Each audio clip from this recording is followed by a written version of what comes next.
Alright, mga kapsat, good evening. Pakinggan na naman ulit natin si Attorney Claire, mga kapsat. Itong topic niya regarding kay Bato. Actually, yung nagsalita na yan, si Bato. Sabi niya, extreme, ano yun? Extreme, ano yung term na ginamit niya?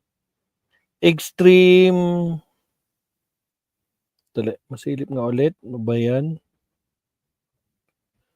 May term na ginamit si Kon eh. May term na ginamit si Bato, mga kapsat. Ang sinabi niya, ito.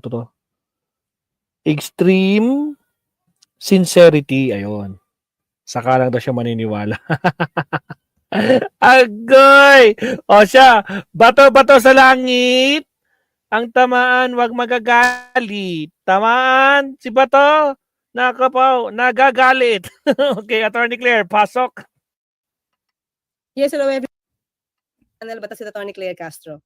Today is May 20, 2025. At okay ba ang aking audio, mga ka-clear? Nandito na si Joseph Oliva Lopez, Cesar Iarte, Scammer, Neil Darcetis, Lancelin, Black Sposa, Labuya, Jess Oriano, Independent Woman 68. Ito sa mga street, Mauritian. Parang laki po kami. Kaya, ito, sis, parating. Sige, may linap ko. Okay, wait lang po. O, mga ka-clear. Tingnan natin to, ha? Konting hapyaw lang tayo dito. Here we go. Tapos tingnan natin kung ano. Mr. President, kayo po ba sa puso ninyo? Tandaan natin sa puso ninyo. Tinanong sa puso ninyo. Gusto niyo bang makipagkasundo pa sa mga Duterte? Okay. Kung ikaw ini-interview, ang tanong is, sa puso ninyo, handa ka bang makipagkasundo sa mga Duterte? Diba? So makikita nyo, walang kagatol-gatol. I mean, walang second thought. Oo. Ay, inunahan ko na. Hindi ko na kasi, sorry naman. Oo. Ako, ayoko ng gulo. Gusto ko makasundo sa lahat ng tao. Kita nyo mga ka-clear, hindi lang po Duterte. Oo. Gusto kong makipagkasundo sa lahat ng tao. Diba? So, meron kasi para tayo nakikita na, takot na. Diba? Ay, takot na. Ay, parang sumuko na. Hindi eh. Sa akin, ito yung basa ko. Ang taong mas mapagkumbaba, di ba? Yan na yung mas malakas. Agree! Agree, Bakit? Attorney! Agree! Kasi kaya niyang tumanggap. Negative, positive. Tama! Di ba? Agree! Tandaan natin, mga kakli, sabi niya, ayoko ng gulo. Una, i-analyze nyo, mga kakli, i-analyze natin. Si PBBM ba ang nag-i-start ng issue ng gulo sa Pilipinas? Diba? Umpisa natin umpisa natin. Saan ba nag-start ito? Na siya yung unang-unang binatikos nang wala man lang siya sinasabi, di ba? Yun yung paglo-launch pa ng bagong Pilipinas, remember, VP Sara was present nung ni-launch yung bagong Pilipinas. That's January, right? 2024. Pagkadating niya, pagkatapos niya, doon sa grandstand nung ni-launch yung bagong Pilipinas, right, no? Grandstand. Siyempre, umattend siya ng maisog. Rally, prayer rally. Nandun din si Senator Amy. At doon, binakbakan ng tatay ni VP Sara. Dating Pangulo Duterte. Si PBBM. Calling him bangag. Diba? Sino ba ang nagsimula? Tama! Sino nagsimula? Never. Sumagot. Si Pangulo. Naku po. Diba? Si Kailan Digong naman siya nag-umpisa unang niyan. Ang alam kong inalmahan niya, mga ka-clear, as in seryosong pag-alma, nung May kinausap na siya. nung may kausap na si VP Sara na assassin. Tama. Yun nga yun. Diba? Doon lang naman siya sumagot kasi buhay na nila yung nakataya. Diba? Buhay ni FL. Buhay nila. O, isama na natin si kasi nabanggit. Si Speaker. Pero sila mag-asawa kasi yun. Presidente, First Lady, pag babantaan ng gano'n. Or, sabi ni VP Sara, hindi naman niya pinagbantaan. Anyway, kung hindi niya pinagbantaan, basta may assassin siya na ready to kill. Anytime. Kung siya'y mawawala. So, may kausap siya. Diba? Pero, from the start na siya yung sinisiraan, wala akong nadinig na bumuwelta siya na may pagkabayolente rin. Diba? Tinuring pa nga niya, sabi niya, still, kaibigan pa rin sila. Kasi at that time, after that, diba magbabiyahe ang Pangulo? Ang hindi na lang naman Ang hindi na lang nilata pumansin sa kanya si FL eh. Kasi nasaktan si FL. Pero ang Pangulo, wala tayong nakitaan sa kanya. Di ba? So, ayaw niya ng gulo. Okay? Pero dito sinabi niya, handa siya makipagkasundo sa Duterte at sa lahat ng tao ha, hindi lang naman particular ang mga Duterte ulit. Sa puso ninyo, gusto niyo bang makipagkasundo pa sa mga Duterte? Oo. Ako, ayoko ng gulo. Gusto ko makasundo sa lahat ng tao. Mhm. Mas maganda, marami na akong kaaway. Hindi ko kailangan ng kaaway. Kailangan ko kaibigan. Mhm. Kagaya ng sabi ko sa'yo, pagka, hindi ko, magko-confess ako dito. Pwede naman po, para akong pari po nito ngayon. Po. Ewan ko, kahit hanggat maaari, ako, ang habol ko, yung stability, peaceful. Kasi mga ka-clear, sa totoo lang. Sa akin, kayo ano sa tingin nyo? Kasi ako, si PBBM, ang totoong biktima dito eh. Pero open pa siya for reconciliation. Siya naman yung siniraan. Siya yung ginawa ng fake AI generated video na hindi ito pinigil ng mga Duterte. Diba? Gunawa ng kung ano-anong kwento. Na ngayon ay ina-adapt ni VP Sara bago nagkaroon ng eleksyon. Request niya for hair follicle test. Diba, Cheryl St. Mary? Nagkumi. Ano dito si Mami PR? Cheska Makurol, di ba? Never. Pero, hindi ba, tao lang yan, di ba? Dapat nasasaktan yan eh. MUG eh. Like Prism. Ha? Sorry, attorney, Sobin. Saan na yun? Hanggang ngayon, di ba? Hanggang ngayon, ganyan pa rin tawag nila. Kahit napatunayan na fake. Pero may binanggit si VP Sara sa isang interview, sabi niya, authenticated yung video, mukhang di pa siya updated sa news na sinabi na ito na isang AI-generated face swap ang ginamit. Diba? Nasaan yung sinabi kanina? Wait, sabi niya, sorry. Ito. Sabi ni Light Prism, attorney, sorry, pero di mangyayari yung peace. Knowing mga Duterte paghihiganti na habol ng mga anak ni Duterte ni Digong. Lahat nasa ICC na si Digong. Lalot nasa ICC na si Digong. Diba? Paano talaga magkakaroon ng stability yung bansa? Kung gagawa ng issue. Sabi ko nga, ang bigas na 20 pesos, mga ka-clear. Nung una tong ilo-launch, hindi ba sinisiraan? Kaysa panghayop daw. Di ba? Kasi sabi, hindi nyo yung kakayanin. At sabi pa ni VP Sara, alam niya yung formula para mas mababa yung presyo ng bigas. Pero hindi niya i-share kasi ayaw niyang tulungan ng Pangulo. Kayo magtingin mga kakli, sa ganung klase,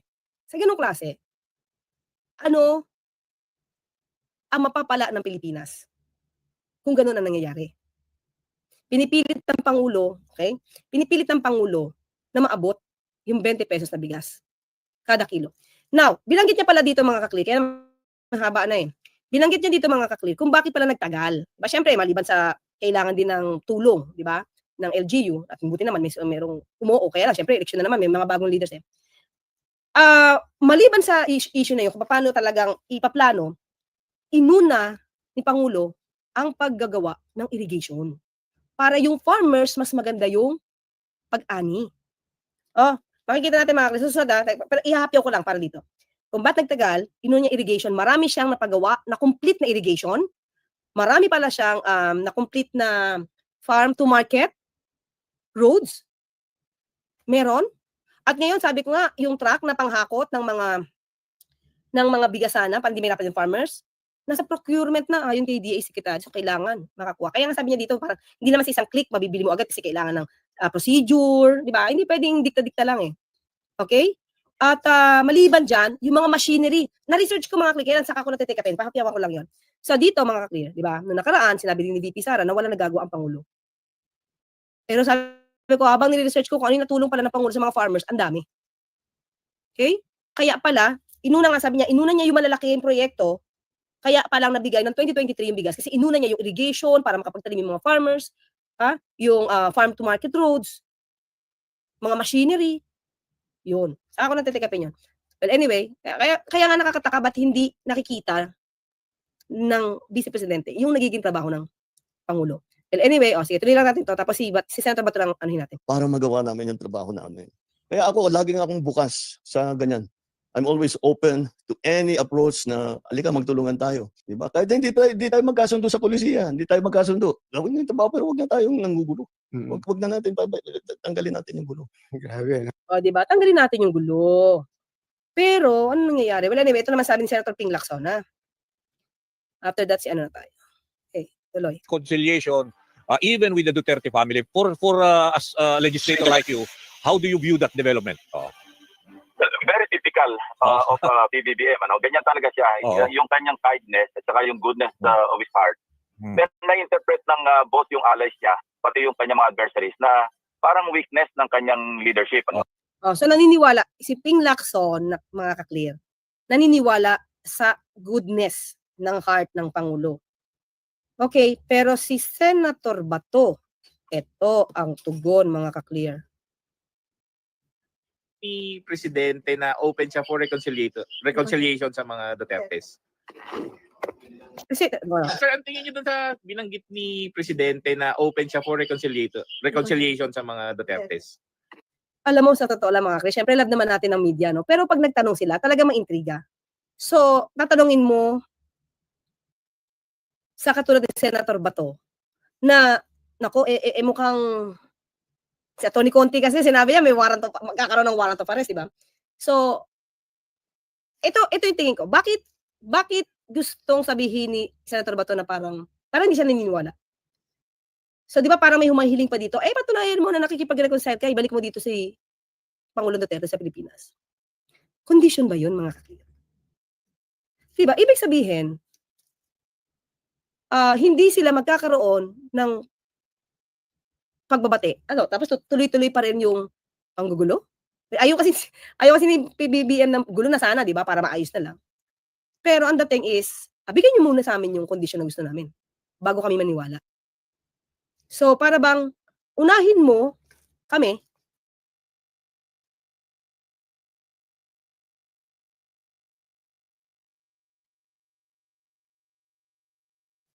yung hiling namin bago kami maniwala sa sincerity mo. So, tingnan, tuloy natin. Okay.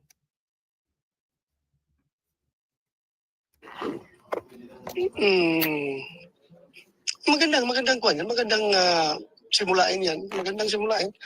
Sino ba naman ang gusto ng away? Lahat naman tayo gustong katahimikan. Nako, sige nga. Well, tanong-tanong kayo sa paligid kung sino ba may gusto ng away. Pero yung alam kung sincere sila sa kanila sinasabi. Kaya tingin mo, Diba? So, how can you say na sincero? Diba? Paano mo masasabi na sincero? So, dapat yung gusto nyo, sundin muna ng Pangulo to prove na sincero siya.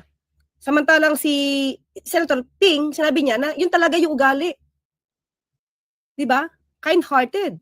Itong si PBBM. Sa mata ni Senator Ping, ha? sir, sincere yung pagsasabi ni Presidente. Ulit. Tingin mo, sir, sincere? Sa kanila sinasabi. Tingnan mo, mga kaklito, na naman media. You're asking for an opinion. No? You're asking an opinion from somebody na hindi naman niya alam yung totoong feelings ng tao. You're asking for the feelings ni PBBM kung sincere siya sa taong may nagbabadyang warrant of arrest. Diba? Parang, hello, media. Parang ganun eh. Why don't you just ask, gano'ng kasincere yung Pangulo? Kasi siya nagsalita. So parang, do not ask anybody kung ano naman ang puso ng isang tao. Kung magkakontrapelo sila. Diba? Lalo na kung merong issue. Hindi yun magsasalita na maganda. Diba? Obvious yun. Ganun yun eh. Obvious. Magiging negatibo yan kasi hindi sila magkasundo. Diba? Kaya tingin mo, sir, sincere yung pagsasabi ni Presidente. O diba? Tingin mo sincere? Alam mo, pag halimbawa ako, may kagalit ako. Tapos, bati na tayo. Tapos tanungin mo yung tao kung sincere ba ako. Tapos galit pa siya sa akin, ha? Galit pa siya sa akin. Tingin mo sasagot siya ng positive? Hindi. Diba? Malalaman lang yung sincere kami kung talaga nagkabati na kami. Pag hindi pa kami nagkakabati, lahat ng negatibo, sabihin niya. Talaga naman, oo. I don't know dahil may O, diba? Hirap tuloy sumagot. I don't know. Kasi may kinikim-kim pa to. Si Senator Bato. May kinikim-kim pa siya eh. Sama ng loob eh. Oh. ma-experience ako sa kanya na sinabi, ibang ginawa. So, mahirap ako sabi kung sincere siya o hindi. Sir, kung sincere, sa tingin nyo magiging open din ang mga Duterte sa pakipag-reconciliation? As I have said, wala naman sigurong gustong forever mag-aaway. Lahat naman tayo ay gustong tumahimik tayo at mamuhay ng matiwasay at makafocus sa kabutihan ng ating bansa. Pero sa lalim ng sugat na in-inflict nila sa amin. Teka lang, gusto ko lang malaman, anong sugat? It's because of the ICC? Hindi kaya nga tanong natin mga kaklir eh. Parang siyempre, di ba?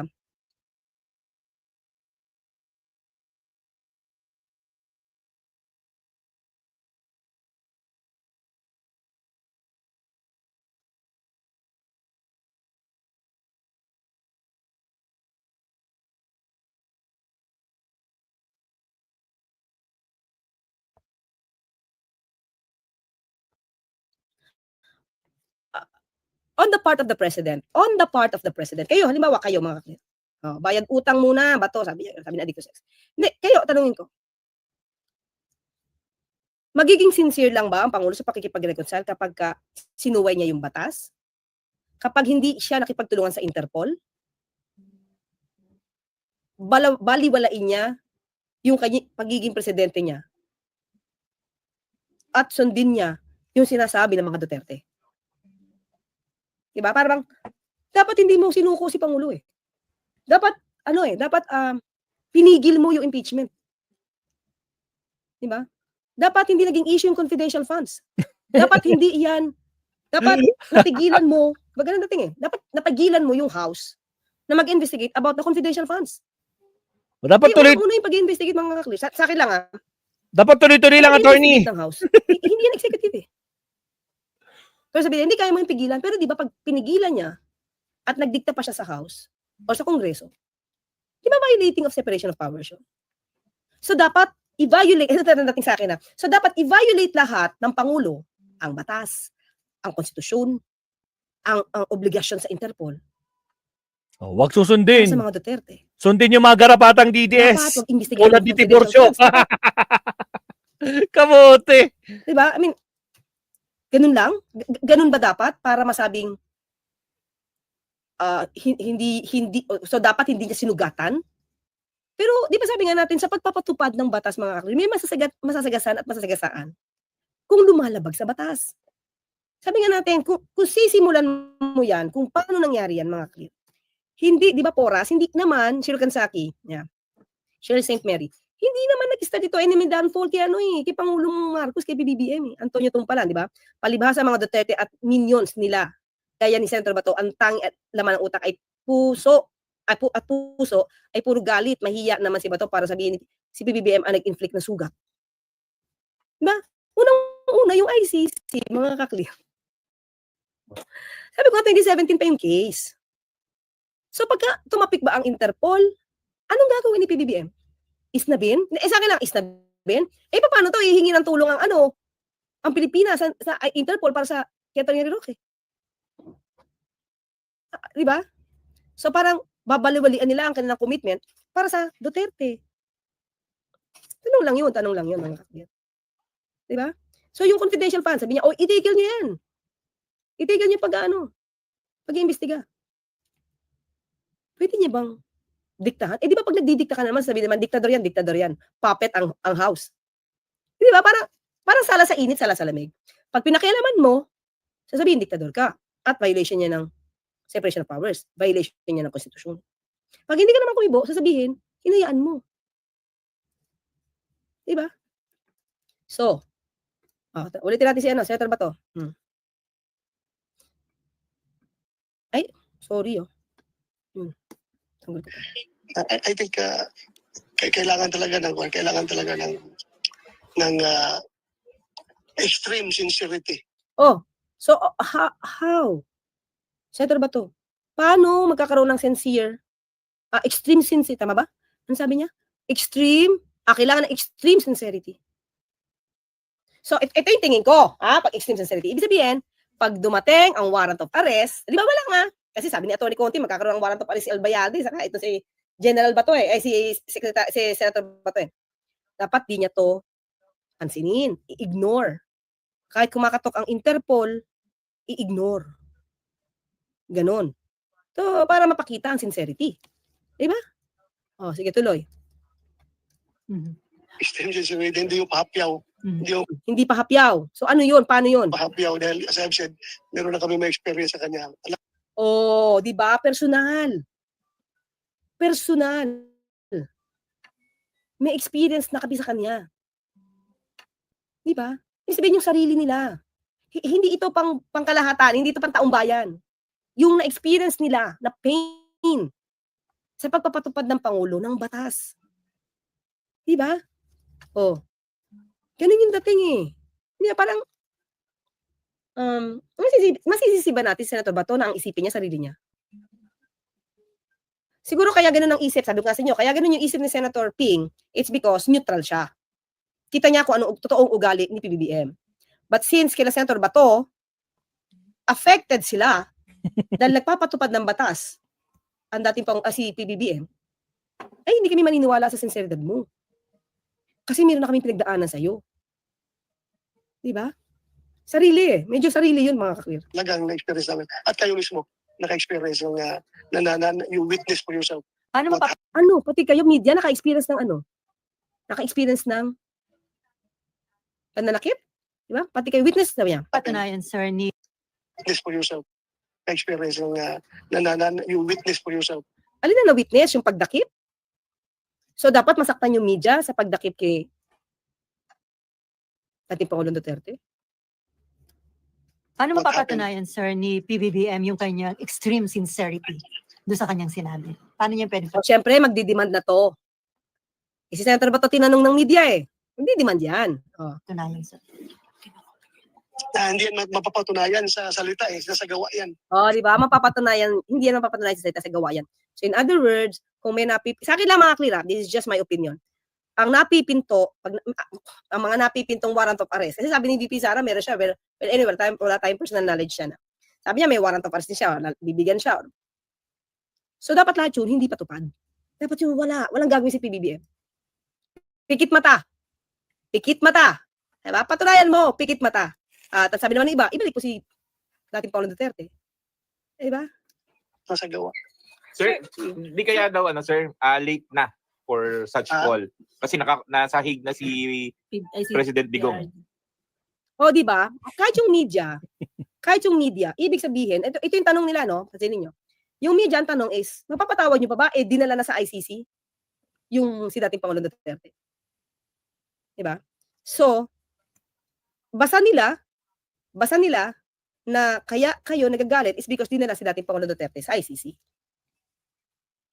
Diba? Kaya nga lumalabas dito, no matter what, kahit anong batas natin, kahit anong commitment sa Interpol, dapat ang gawin ay yung kagustuhan ng mga Duterte or yung the best para sa mga Duterte para masabing ikaw ay gusto mo talaga makipag-reconcile. Diba? Para walang away, dapat sundin mo yung gusto ng mga Duterte. Ganun yun. Dati kahit sa media, yun ang basa ko mga kakli. Ang galing.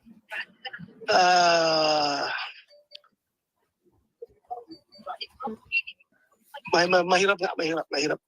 Napakahirap na mahirap magsalita. Diba? Ito lang naman mga kakli. Uulitin natin. Mahirap talagang maging presidente. Ang pipiliin mo ngayon ganito. Kaibigan mo o batas? Diba? Para iligtas mo ang kaibigan mo, wag mo sundin ang batas. Diba? Para wag magalit sa'yo yung kaibigan mo, wag mo sundin ang commitment mo. Hindi ba?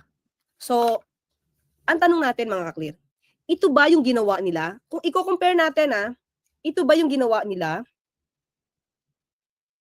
pabor kay Pastor Kibuloy? Kaibigan nila yon, diba? Na kahit may warrant of arrest, Tinago nila. legally issued by the court, Itinago nila ang never pugante. silang tumulong. Napasukuin. si Pastor Kibuloy. Sabi nga ni Sarah, nasa heaven na eh. Nagpa-imbestiga pa. Si Senator Bato, Kaya hindi nga, umanong pang-aabuso nila General Torre. bubutasan ko Tinanong yan. minsan si VP Sara kung nasaan. Nasa si Pastor heaven. Kibuloy. Ano Nasa sabi? heaven. Nasa langit. Nasa langit. So, is that the way? No, a friend should be treated. Kahit may kinakaharap na kaso, wag isuko. Iyan lang natin, ikinukumpara lang natin mga kaklira. Kasi parang yung gustong mangyari. Kaibigan muna, bago batas. Parang hindi naman yata kayang gawin yun ng Pangulo. At kahit sinong public servant, pag may ginawang mali, dapat iputupad yung batas. Diba? Hindi talaga kayo pwede magkasundo kung para bigyan ka ng pabor, di ba? Teka lang nga, sabi ni Science and Facts. One clear example as well is Duterte giving away our territories to China even if it is against our law. Yeah. He tolerated Chinese incursions because according to him, Xi Jinping is his friend. Yeah. Good point. Yun lang sa akin, di ba? Tapos Reds 1979, ha? Thank you. Okay. So, di ba? So para, ito lang, sa mga Duterte ba? Well, anyway, isa pang classic example. Michael Yang. Sabi niya, sa family, gustong magnegosyo eh. Gustong magnegosyo, adre. Mapipigil ba natin yan? Diba? Kahit ang dami ng issue tungkol sa overpricing, malapit na mag-expire yung binigay ng mga materials, diba, mga face mask, face shield. Sa Pinas, what say? Si dating Pangulong Duterte. So, ganun ba dapat i-treat ng isang kaibigan kahit medyo nalalabag na ang batas ng Pilipinas? Mga kaklir? Oh. Diba ka, Joe? Oh. Cheska, yeah. Nerissa, ano to? Evangelista. Lemon, hello. Shirokansaki yun. Oh, rule of law prevails. Yun tayo, porasi. Diba? So, mga kaklir, medyo tatapusin ko na to kasi 9:30, magigess tayo kay Yo. Christian Esguerra. Okay, so Salamat, attorney. um Okay na yan, attorney. Maraming salamat po. Thank you very much. Yung mga garapatang nag-iiyakan dyan, naku po, umanda kayo sa akin. Okay, sino ba naka-live ngayon? Vodcaster, Simply Talkies, si Papa Channel, DTV, sino pa? Sila lang. Alright, so okay na. Actually, guys, meron akong gustong isingit dito, yung kay Panelo. Meron siyang comment dito kay Pangulong Bongbong Marcos yung podcast niya. Pero okay na tayo kasi nako na tayo. Almost 2 hours na tayo magkakasama.